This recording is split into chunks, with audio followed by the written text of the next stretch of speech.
বলো মধুস ক্রিয়েশন সম্পর্কে কিছু বলো, আর এখানে তুমি কতদিন ধরে আসছো, কেমন কালেকশন, টেলারিং কেমন, সমস্ত কিছু একটু তোমার মুখে বলো। মধুস ক্রিয়েশন সম্বন্ধে বলতে গেলে বলবো মানে কিছু বলারই নেই। ফার্স্ট অফ অল মানে আমি একমাত্র এই টেস্টটাতেই আসি, from kurti to sari to blouse, মানে মধুচান্ডি কাউ বলতেও হয় না যে এই মাপ বা এই ডিজাইন শুধু বলে দিই এটা তুমি পরে দিও ব্যাস।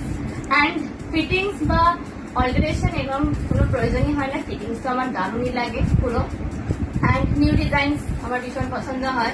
What about sari and kurti? Sari বললাম তো it is the only store where আমি খুব নিজে কমফোর্টেবল এখানে থেকে নিয়ে বা পারচেস করে, এবং আমি অন্য কোথাও আমার দেখতেও হয় না মোরালেস।